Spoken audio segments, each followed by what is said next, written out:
to communicate. Some people you just can't reach. And I don't like it any more than you. With all the information at our fingertips, how can we, the people, become more knowledgeable and then accountable? Welcome to the Great Internet Debates Hot Topic, Hot Potato Roundtable discussion. Okay, this is a bullpen of sorts where we are creating to hash out hot topics of the day so we can laser focus them so we can have better contestants and debaters on our show as we move forward. And so what I like to do is talk about the bullpen. Okay, so basically, you know, we don't want to sling mud at each other. We want to use the mud to help build bridges. All right. So we're going to have a lot of hot debates, I'm sure, topics tonight, but we're going to do our best to stay civil and create that civil discourse that America certainly needs. Except for Anthony, he's the comedian. He gets to say whatever he wants. Not fair. What? Nah, come on, things aren't fair in this world. Okay. Quality, that's what we're looking for. I already pointed out. All right. I'm glad that you pointed that out. I thank you for that. So first, what I like to do is introduce everybody in the room, in the call, and I want you to explain who you are and why you're here, and then a little bit about yourself. And I'll start. My name is Jay Cohen. I am producing this show, and it excites me because it's been something that I've been thinking about for a while. And about 4 or 5 years ago, when the other elections were happening, it was kind of making me crazy. And I thought that, you know, we need a way to create that civil discourse, create that civil discussion, and create debate that's healthy debate that's not only 4 times a year or once every 4 times a year. No, I said that wrong. Once every 4 years, we see debates in action and on the main stage, and we don't really see it on an ongoing basis. And so we fail as a nation to discuss things rationally. And so this is what this is about. And the game show is the next phase of that. What I would like to do now is introduce another big thing for today is my father's birthday. His name is Marvin Cohen. He's on the call. Happy birthday, Marvin. And thank you. And he has a nonprofit organization called Our World Peace Park. And today's show is a fundraiser for his nonprofit organization. And let me go ahead and turn it over to Marvin. And when we're all done, maybe we'll wish him happy birthday. Okay? We'll sing happy birthday. Go ahead, Marvin, introduce yourself and what's going on in your nonprofit. My name is Marvin Cohen, and my nonprofit is called Our World Peace Park, which is yours and mine, Our World Peace Park. And I started it several years ago to overcome prejudice through education, because there's too much prejudice in the world. People talk about each other, they call each other's names, they call each other, there's bullying and all kinds of other things, because people, they really don't know even themselves. And so they take it out on other people. And I've done a lot of work on myself in a program called Adult Children of Dysfunctional Families, because I came from a very dysfunctional family, and I was called a lot of names when I was growing up, and did dealt with a lot of prejudice. And so I just wanted to overcome that in the world, and for me to get to understand myself. First of all, in the Bible, it says to love your neighbor as you love yourself. I don't know very many people who like themselves. I know I didn't like myself. And so I was blaming everybody else for my own problems instead of dealing with my own problems. And now I've learned how to deal with my own problems. And I can call other people who are walking the same walk and say, this is what I'm dealing with. And I'll find someone who's dealt with it and they can walk me through it so I don't have to reinvent the wheel.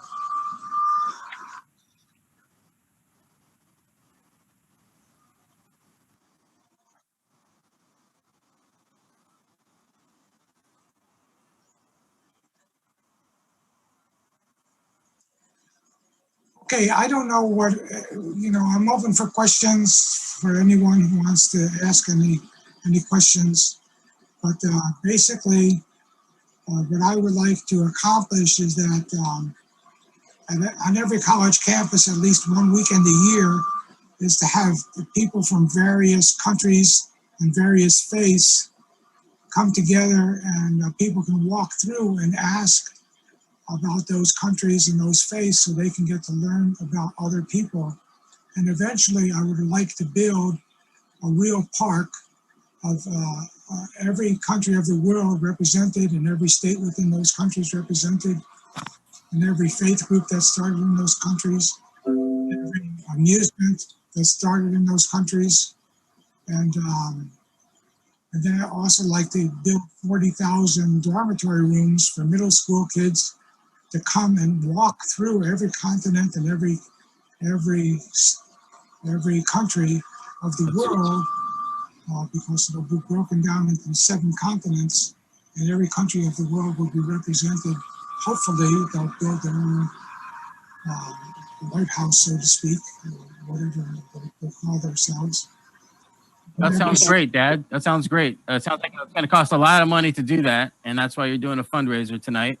And there's a lot going on there, and we need to, digest that little by little. But yeah, you overcoming prejudice through education is their mission statement, and we can back that. We like that, overcoming prejudice through education. That's very good. And volunteers, and right now I need a volunteer web designer. Very good. So there's a call out for a web designer, and we're gonna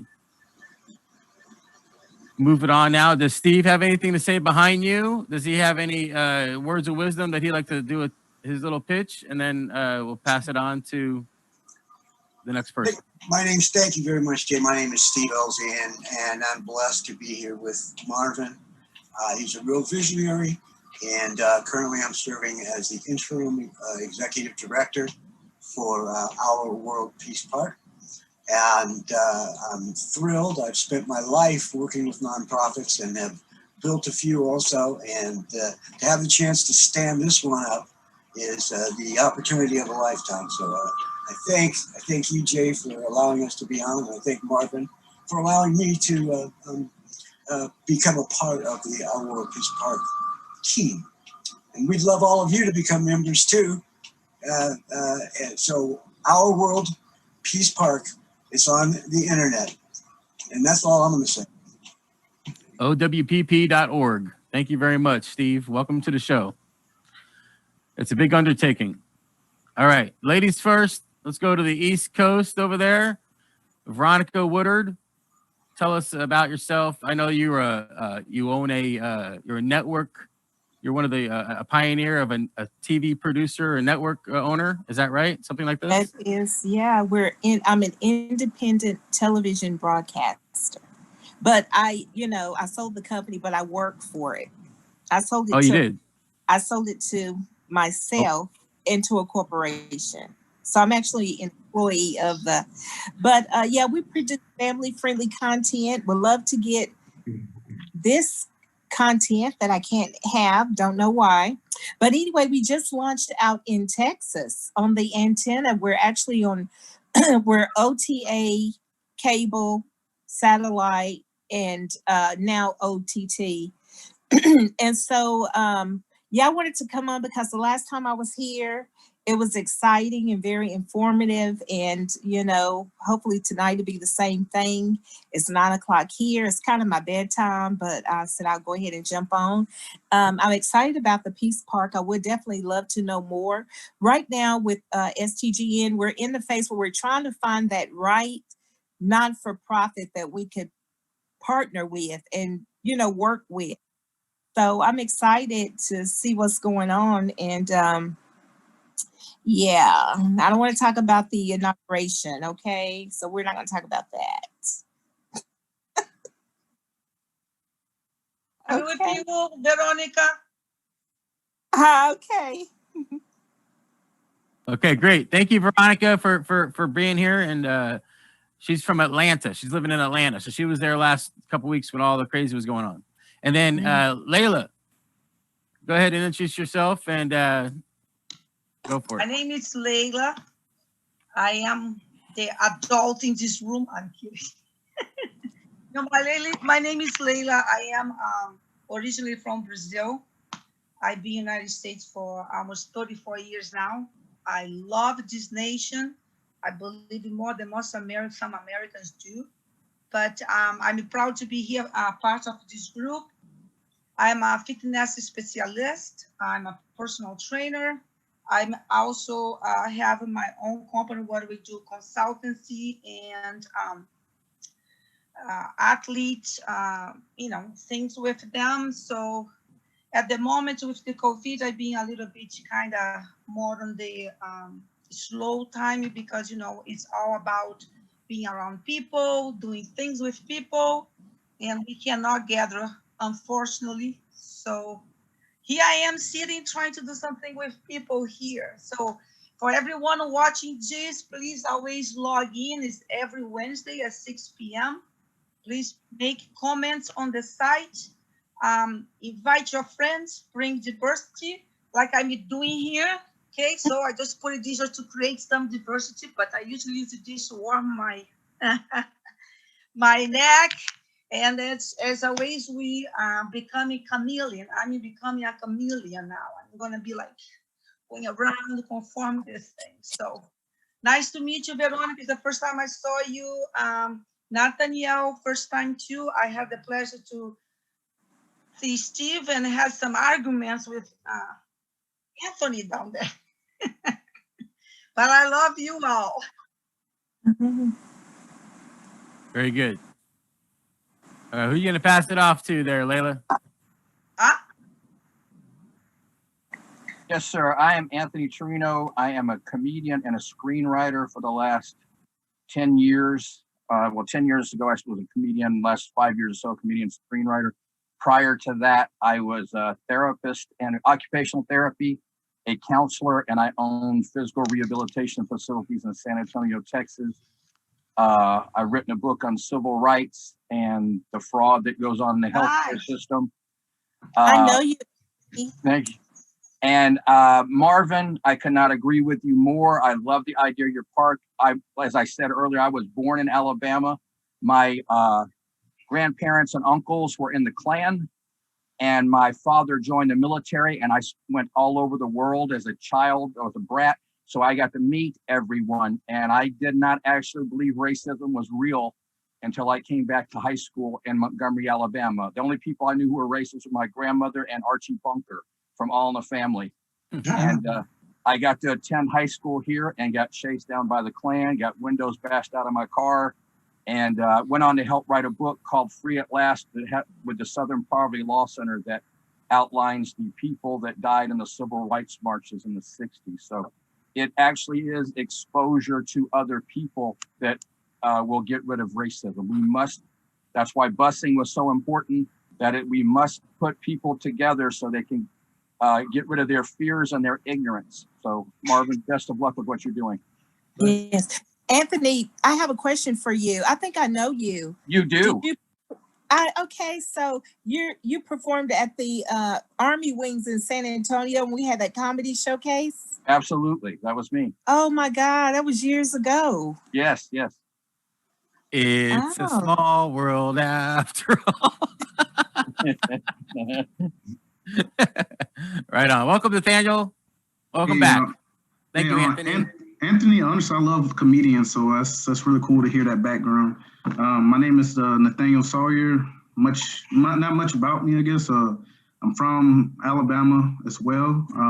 Born and raised. I was the first in my family to graduate high school, and my folks are really old. I'm talking about in the 70s and 80s, so they remember they had family members that literally were descendants of slavery that they talked to, picking cotton, that type of thing.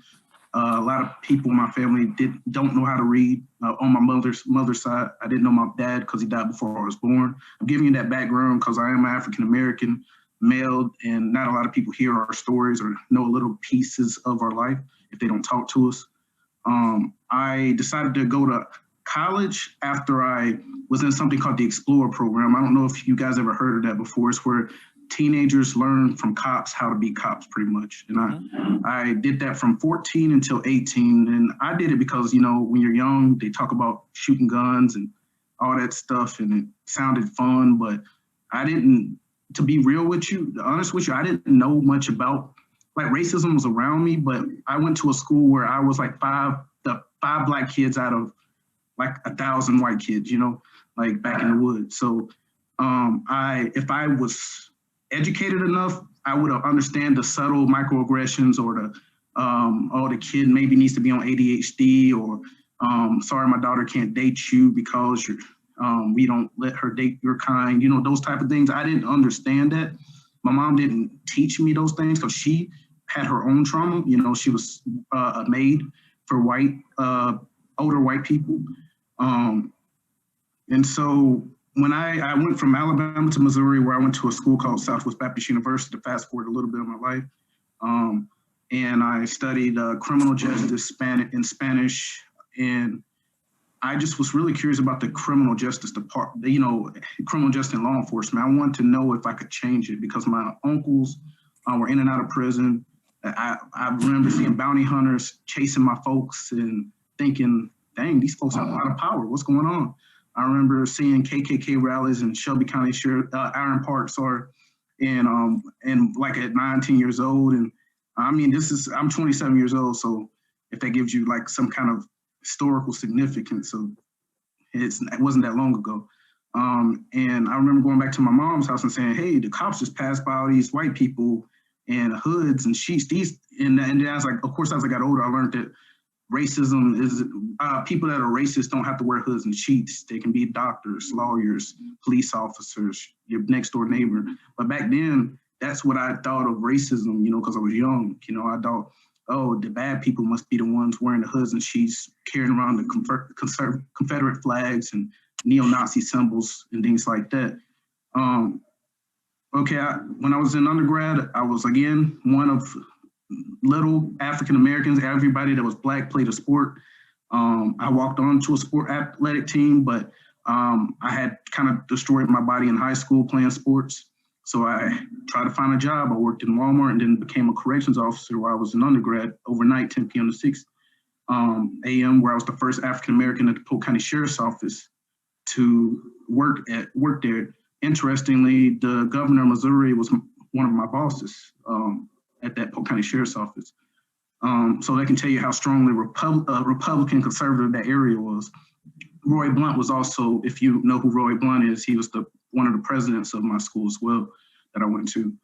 After that, I served in the Peace Corps for a little bit, fought human trafficking, child labor with my wife, Rachel, who I married in school. And after we came back, because it was honestly, I enjoyed the Peace Corps, but working in the Peace Corps when the Trump administration was like, it was really dangerous. Let's just say that people in Ecuador did not like Americans, didn't matter what color you were, because Trump was saying back then, he was saying, you know, the shithole country, excuse my language, and things like that. And that reflected on military personnel, Peace Corps folks. We were looked at as if we said those things. And also, I learned there was racism internationally. Of course, I was overseas a little bit in the Philippines, things like that, because I have like a weird Christian background, of course, that I did missionary work and stuff like that. But I didn't really understand racism internationally until I saw the Afro-Ecuadorians and Afro-Colombians, Afro-Costa Ricans, and folks like that living even worse than I did, where having dark skin was looked at as a bad thing. You know, like the whiter you are, it was looked at as the better, richer you may be, or something like that. I know a lot of you understand what I'm saying with that. After I came back from the Peace Corps, I wanted to be more educated in the international world and why things happen in policy. So I came to a school called Middlebury Institute of International Studies, which I graduated in May from. I studied international policy and development with a specialization in human trafficking, migration, and human security. And I'm learning a lot, to be real with you. I've gotten to do a lot of amazing things here in Monterey County. I'm one of the Black Lives Matter leaders here. We've helped to get take down the juvenile justice system. I'm friends with Senator Bill Moaning, Congressman Jimmy Panetta. You know, I'm nobody for real. You could do the same thing I do. I don't really have a lot on my bank account. I have more student loans than anything. But yeah, I'm just a guy that I learned from old school folks in Alabama, honestly. I know it's weird, but I learned from white and black folks, you know, the good and the bad. I took everything from. Even the officers that trained me, they don't like me anymore because of the things I talk about and say, but they loved me when I was a kid. And like, I guess that's all I got. Right now I'm gonna be studying clinical psychology for my doctoral degree in August. Yeah. That's awesome. Sorry for that long spiel. It's hard. No, You're my new black friend. We're allowed one in Alabama. You're my new one. Hey. Find me on Facebook. I got you. you've done a lot in your young life. You've done a lot. That's for sure. We got one left, I believe. Steve-O over there in the corner. Did you introduce yourself yet? No, I'm Foolish Times? very impressed with the group of people that chimed in here today. My name is Steve Protis. I am the publisher of Foolish Times. I am also the traffic and weather guy on KMBY radio in the morning. So if you need to know about traffic or what weekend, I'm your guy. You know, as you guys were talking about the different things you've done, and I'm an East Coast guy. So, you know, I grew up a little differently than what you did in the South or what these guys did in California. But being in media, and I was in news media, and now I'm not in news. We make people happy. You know, that's what comedy is. And, but, you know, yeah, I went to the good side. But it is interesting because when you talk about racism, and you talk about some of these topics that are real, and it is, I think, taught, because I look at my kids and, you know, they never saw color. And then when I read media, and I'm embarrassed for my brothers and sisters who are in media, because you talk about inflaming, you talk about, you know, we're this, you're that. Well, we should all be together. It's not us against them or anybody else. But, you know, you talk about the Flames, and they're fanned by media too. So, you know, they're out there trying to sell a product. They're trying to get you riled up. They're trying to do what they're doing too. And I don't like it. I don't like it at all. And the real pisser is too, is before we went on the air, we were saying, hey, who saw the inauguration? I mean, I was up at 5 this morning because I couldn't sleep, and plus I had to get ready for radio. And I watched Trump before he got on the plane. I watched the inauguration, you know, and, you know, I want to call bullshit. I want to call bullshit. Don't be talking about President Trump. Hold on. Calling bullshit. Wait. Wait. Okay, but it's media. It's how it's projected, and you're listening to the talking heads. You hear their slant, and it's like, come on, people, let's just all get along. You know, let's just all get along. And I think that's what it should be all about. Because right now, a lot of people in this country are hurting, and they need to know who their neighbors are. We need to help each other. We need to just look at each other and say, hi, how you doing? And maybe give them a real answer back, and maybe listen. Because listening is so important. About education, you talk about prejudice, we need to listen. Listening is a good thing. Amen. Thanks, Steve. Start the fights. Jedi Josh, you got anything to say before we move on?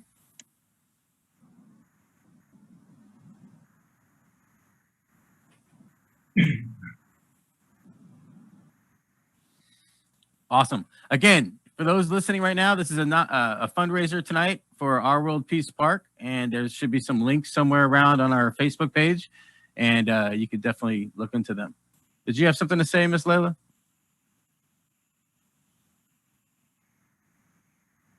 Okay, yeah. I can't hear you. Liela, you gotta take yourself off of mute. You're on mute.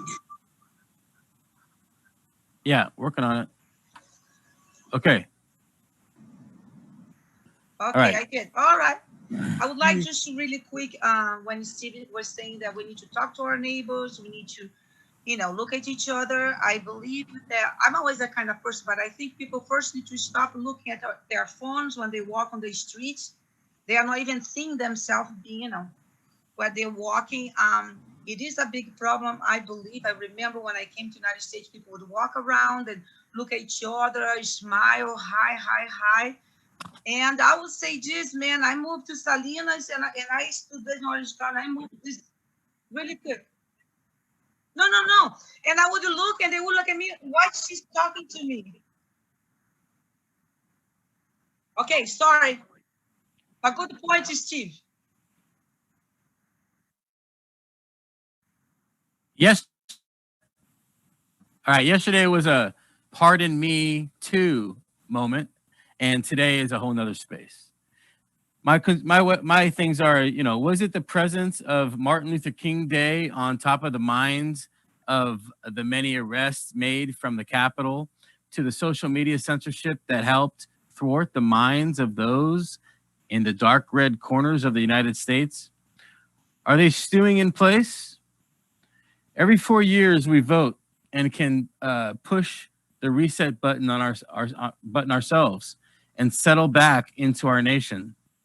A peaceful transition of power. That was the question today. With Trump not being there, it reminded me of when Biden said, "Will you just shut up, man?" The snub heard around the world on deaf ears or dog whistles. We shall see if the Amazing Grace song by Garth Brooks will help calm the nerves for a while. But I do believe democracy has prevailed. What I did like about the hot topics of the day is what the President Biden said. And those were, and I'm just going to try to rephrase it. After the moment of silence that he did today, he said, "Amen. Folks, this is a time of testing. We're faced attacks on democracy and on truth.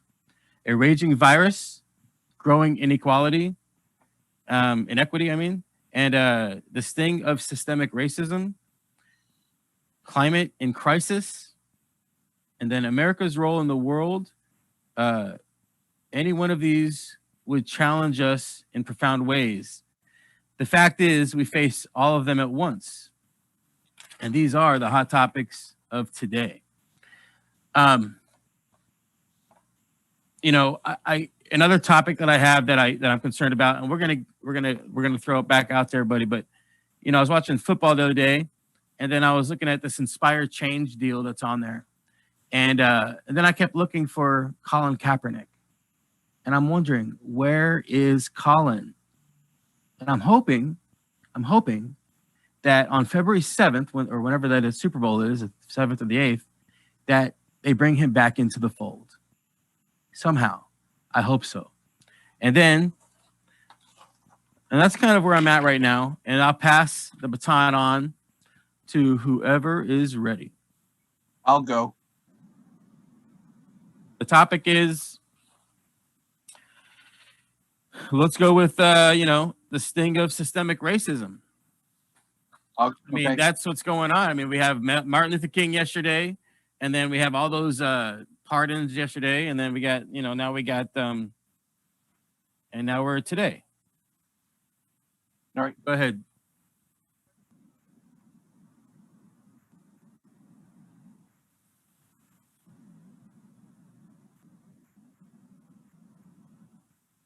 Yeah.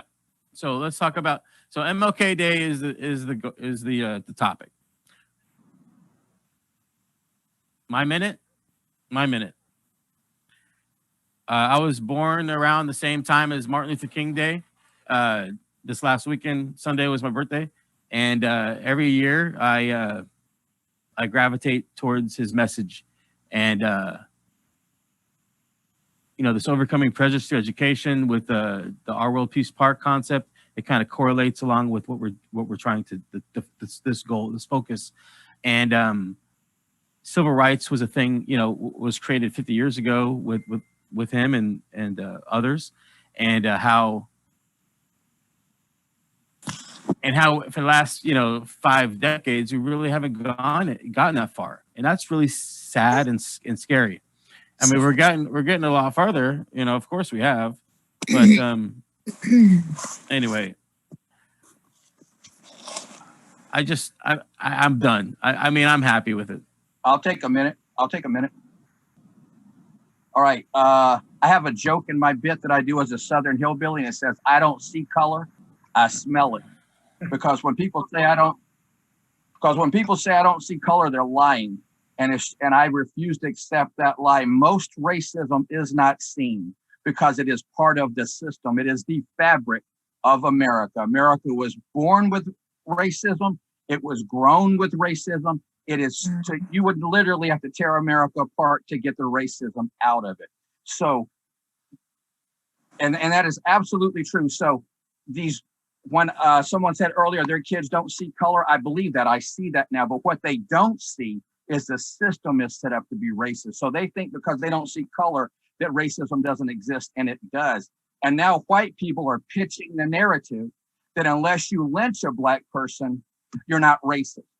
If you use the N-word, if you say systemic racism doesn't exist, if you believe that there is such thing as reverse racism, you are a racist. Okay, thank you. My question is, why does everything have to be about race? Thank you, Veronica.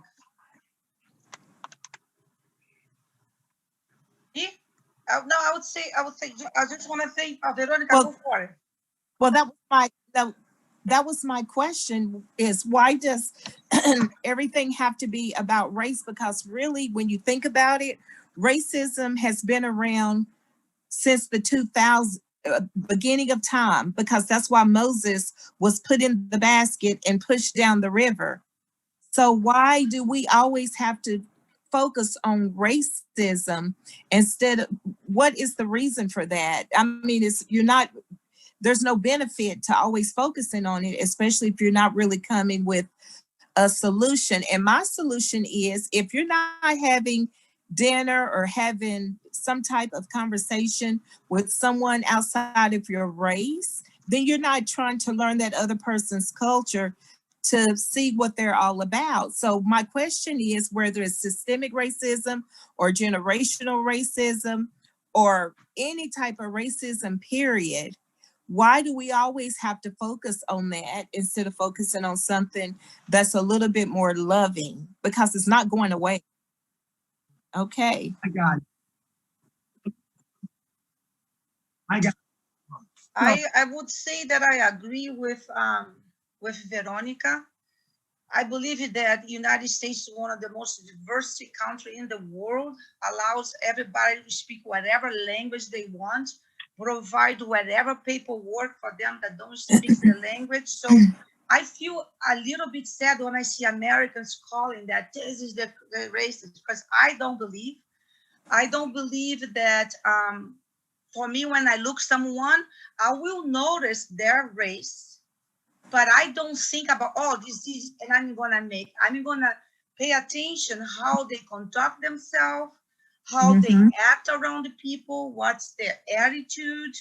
And I agree with Veronica, there is always this push about putting racism there, when we should try to talk why it is that you think that is. So how that person grew up, what was that they lived, and then they can say that. But I see people, they have not even suffered or lived anything, go in front of TV because they are powerful and talk about others. So that's my point. Yeah.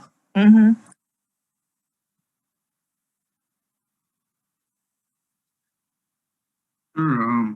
Something, since we are on the topic of Martin Luther King, something that Martin Luther King would say is, freedom is never voluntarily given by the oppressor. It must be demanded by the oppressed.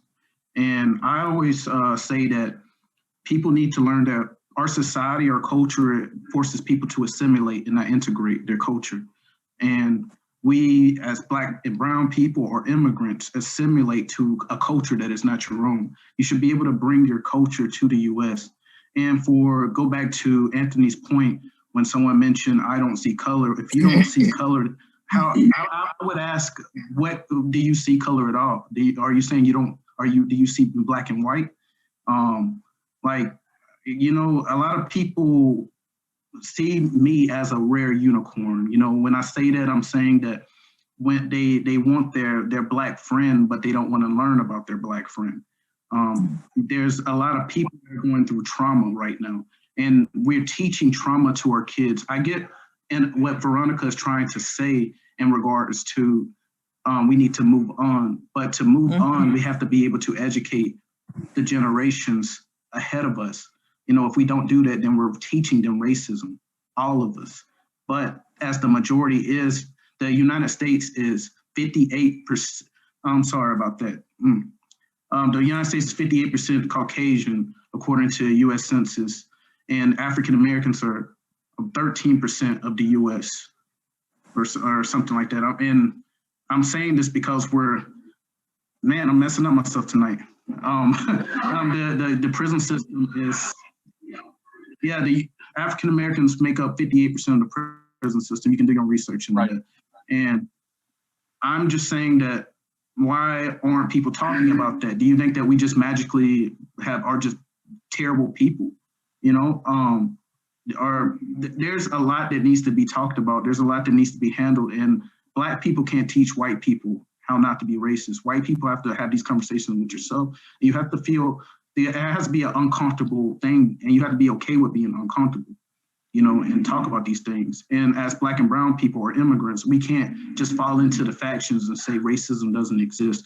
It's like saying women's suffrage doesn't exist. That's like saying that the LGBTQX community aren't having tough problems when they go into certain situations. You can't just say, okay, my world is good, forget everyone else. You have to bring everyone in and see where they're coming from and step into their shoes. That's all. It'd be like saying women don't have sexual harassment issues with men. Yes. Yes. Right, but okay, so why do we as African? Hold on. Sure. And I agree with everything you guys are saying. To add to that, the best revenge is to do better.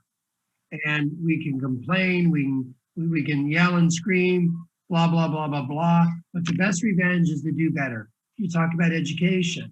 You talk about getting over things. You talk about moving forward. These are all the things that, yes, we need to do. I look at my parents, my grandparents, my great-grandparents who came through Ellis Island, how they were treated as Irish, as Greek. You think about the Italians coming to this country. We're all immigrants. We all had our stuff. We all had our problems. But the core thing of family, the core issue of helping your kids do better than your parents. And as we move forward, and we're done at our age, but we can teach the kids and their kids, you know, we're going to have a better world. It's going to be there, but it starts with us educating our kids, because again, the best revenge is to do better. I see a lot of people complaining about their place in life. We all could do that. That's easy. But how about we find a solution? Why don't we roll up our sleeves and try and get something done? And we're not all going to be successful, but at least we're out there trying. And you can't do it alone. We need each other. I don't care if you're black, blue, brown, purple, pink. We need each other. And I see that, and I'm going to create a stir with this. Is I live in Monterey, but I talk to people in Monterey or businesses. They go, "We don't want Salinas people here." I know exactly what they mean, and it's horrible. Yeah, so that is terrible, and it's like, you've got to be kidding. So, I mean, it's about education. Okay.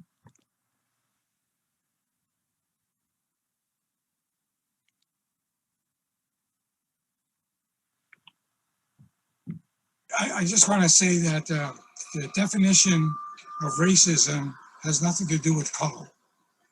It says a belief that race is a fundamental determinant of human traits and capacities, and that racial differences produce an inherent superiority of a particular race.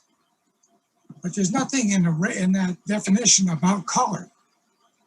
It could be any religion, any country, any whatever, and so people have to get to learn who they are.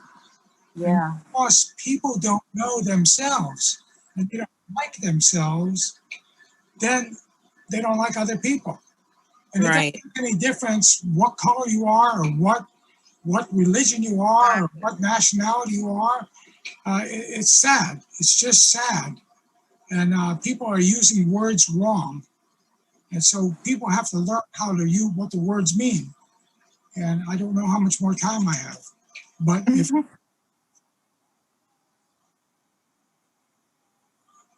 well, I think that the reason that there's so many gangs in the world is because the people, they don't like themselves, so they have to get into a gang so they get a pat on the back. You killed that guy. Great. You did a great job. You know, it's sad. It's sad that what's going on. And we have to, that's why I want to get our World Peace Park up and running so people can get to learn about other people and learn about themselves. Education is the key, Marvin. Awesome. No, the other thing is, anybody else have anything to add before we move on? I think Veronica had something to say. Yeah, I but want to hear I just want to Veronica. finish up the topic now. We have everybody's input. Well, I actually forgot, but that's okay. It was some, I don't know. I forgot. Yeah. Could I add something, Jay? Could I add We'll something? jot it down next time. Jot it down, and then after we get everybody's minute, then we can come back and dissolve it some more. Okay, so I want to say this to Marvin, and Marvin's exactly right about the definition of racism, but here's the difference, because we need a different word that signifies the color of someone's skin. Marvin, if I met you on the street and I was an anti-Semite, I wouldn't know you were Jewish. I would talk to you, I'd be friends with you until I found out you were Jewish. But if I had to approach, where's my friend from Alabama, Nathaniel, right? Yeah. See, I would not approach Nathaniel because he's black. So color of skin makes a big difference. Okay, so that's why. To the person who's looking at color. Yes, Veronica, yes. I agree. Yes, and a lot of people look at color. If you're waiting for racists to tell you they're racist, you're going to drop dead. Racists aren't going to tell you they're racist. But I'm telling you, I got black friends that say I never hear the N-word. Of course you don't, but I'm white. I hear it 10 times a day. Okay, because okay, so let me say something here. Okay. Who cares about that? When you think about all those things, is it progressing you in your life? If I went around every day thinking that somebody is not going to do business with me because I'm an African-American woman, and if I always thought about that, then I would not be where I am right now. So my mindset is to move beyond the things that don't hold validity. My skin color is not going to change. And if a person does not accept me because of my skin color, so what? Who cares? So now we have to move forward to saying we have to stop talking about race and start addressing these economic issues that's happening within my community, the prison system, the prison reform system. Like the brother just said, 13% of the population, but 50% of our men are in prison. Those are the issues that matter. Race definitely, I'm sure, played a part in why a lot of those guys are in prison, but also too, doing those crimes. But we, as educated people, successful people, we cannot sit around and harp on the race song all day, because my black skin is not going to change. His black skin is not going to change. Your skin color is not going to change. We have to move the argument towards somewhere else.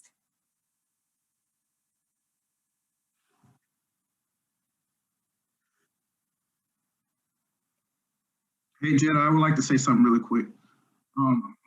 You guys got to remember, since we're on MLK topic still, remember this. In the end, we will remember not the words of our enemies, but the silence of our friends. If you know MLK, you know he said that. You can't just be complacent with how you're doing and rise up. If I forgot my background, I could easily do that and be like, yeah, I'm this and that. because I'm getting my master's and about to get a PhD and know I'll make 6 figures after I get my PhD, but I'll owe $200,000 in student loans. But the funny thing is I could pay that off quick because I'll be able to get a decent job with that. You know, something interesting though is that if you I go back to simulations versus integration. I remember when I grew up and had cornrows, things literally a couple months back, and one of my bosses told me to cut it because it wasn't professional. What would you call that? You know, I remember telling my boss not to call me boy. I'm talking about a couple months back. She said she was from Ireland, and they call black men or young men boy. I said, I'm 27 years old. I'm not a boy. I've asked you several times not to call me that. You know, Nathaniel, you may not have. Okay, but you. Nathaniel made it.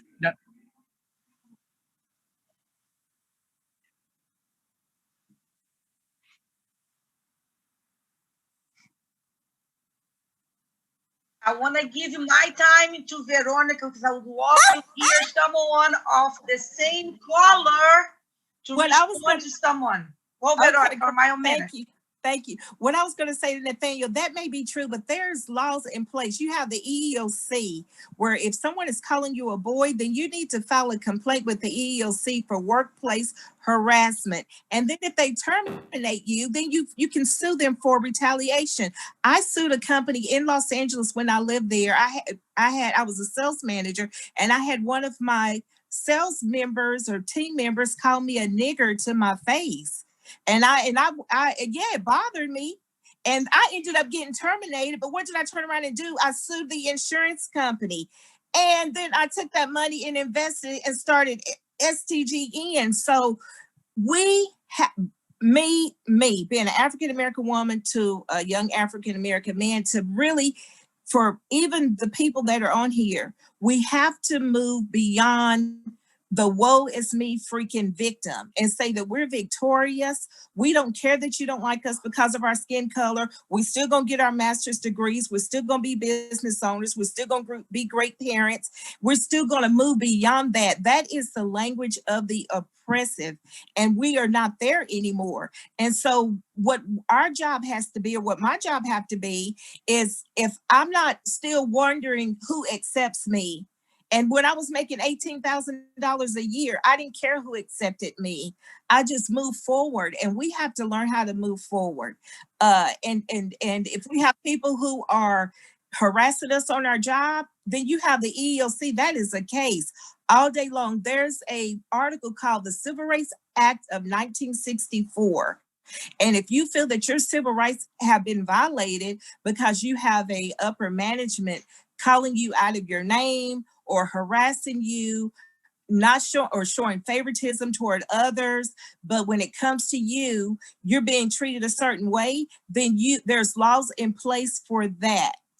And all over this US, yes, absolutely. And even let's move it off the African American, let's move it to the Caucasian, to my Brazilian sister. Let's suppose that she's being harassed because she's many times, Veronica, but like you said, I just move on. I just ignore it. It's not gonna do me any good to be taking that, and making me stop. I just look at them. I'm sorry to see this, but I'm going forward. You stay where you are. Hey, can I rebuttal Absolutely. that? Since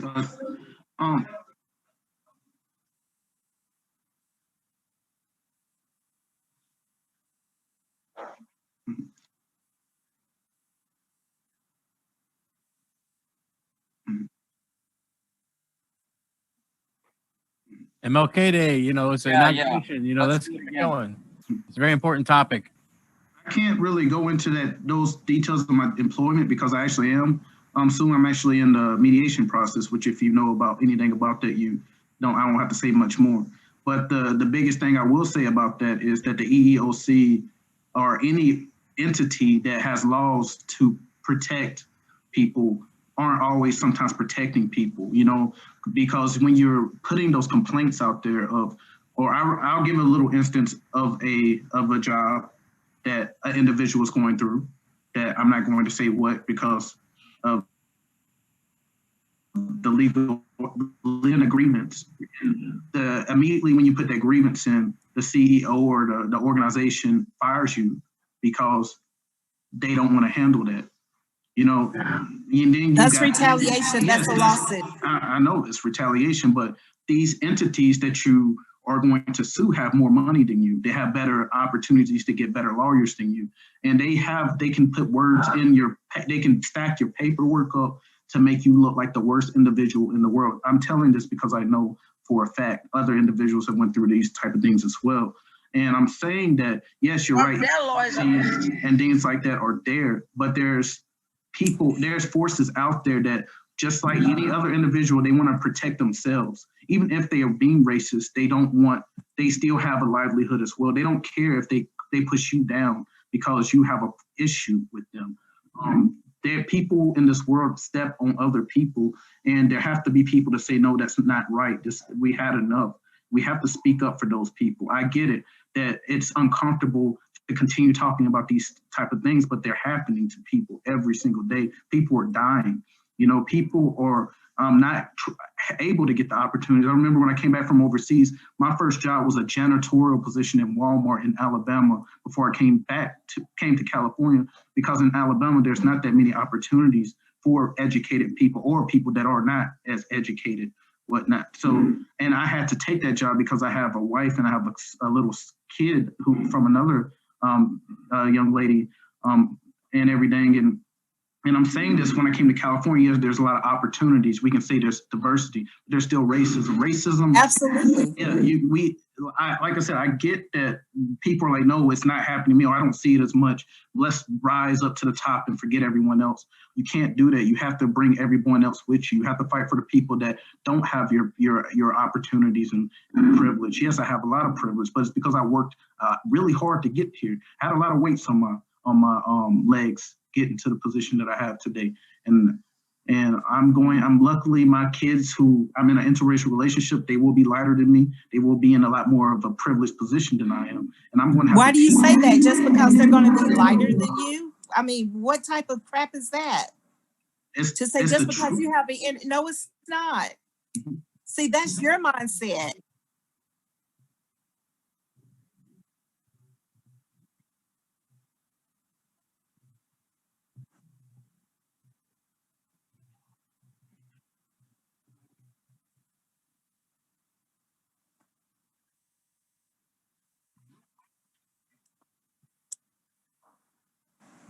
Well, this is 30 seconds. this is the accountability age. You know what I'm saying? We have so much information at our fingertips. We have to become more accountable. And that's kind of where we are in this conversation. Let me say something as a woman growing up in Brazil.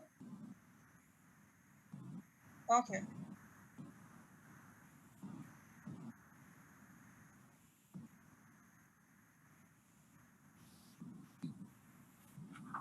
That sounds great. This is an episode needs to be discussed. That sounds great. I can stay another 30 minutes.